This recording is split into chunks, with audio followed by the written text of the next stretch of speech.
Саламатсыңарбы балдар? Мен сүйгөн жомок долбоорунда кайрадан Жетиген мектеп лицейинин директору Ахматов Кыялбек агайыңар. Бүгүн мен силерге карга менен илегилек деген жомокту окуп берем. Күндөрдүн биринде бир аалым жолдо баратып, эки башка куштун чогуу учуп баратканын көрөт. Алардын бири карга, экинчиси илегилек эле. Чынында ар бир куш өзүнүн туугандары менен жашаары белгилүү эмеспи? Карга каргалар менен, илегилек илегилектер менен. Аалым буларды карап, бул эки куштун өз туугандарынан айрылып, чогуу учуп калышынын себеби эмнеде болду экен деп аябай кызыгат. Кызыккан аалым куштардын артынан барып, аныгын билүүнү туура көрөт. Алар кайсы тарапка учса, кайсы жерге консо да, аалым артынан тынбай акмалап жүрө берет. Ошентип, көпкө артынан акмалап жүрүп, бул эки куштун тең аксак экенин байкайт. Аларды карап туруп, демек, өз туугандары булардын дартын түшүнгөн эмес экен да. Бул аксак куштар аларга жүк болгусу келген эмес тура. Анан экөө бири-бирин жакшы түшүнгөндүктөн бири-бирин оңой табышкан экен. Бири-бирине жардам берип, бири-бирине жөлөк болуп жүрүшкөн турбайбы байкуштар, деп ойлонот. Ошентип, аалым куштарды байкоосун уланта берет.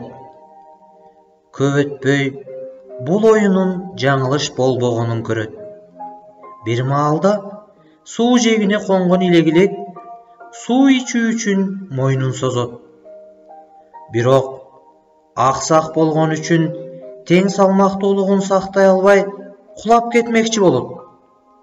Ошол учурда анын бул абалын байкаган карга ага жардамчы болуп, жыгылып кетпеш үчүн жардам бергенин көрөт. Илегилек болсо, карганын жардамына таянып, сууну жайбаракат ичет. Карга аксак бутунун айынан кыйынчылыкка дуушар болгондо, илегилек ага жардамчы болот. Ошондо буларды көптөн бери акмалап жүргөн аалым, бул эки куштун достугу кандай сонун. Бул достук көптөргө үлгү боло турган достук экен. Алар жөн гана дос болбостон, жашоодогу кыйын учурларда бири-бирине жардам берип жатышат. Ар башка түрдөгү канаттуу болгонуна карабай, турмуштук муктаждык аларды дос кылган, жана алардын ар башка түрдөн болушу достугуна тоскоол болгон эмес. Мына бул канаттуулардан адамдардын ала турган сабагы көп экен деген жыйынтыкка келген экен. Урматтуу балдар, силер дагы дайыма достукка бекем болгула.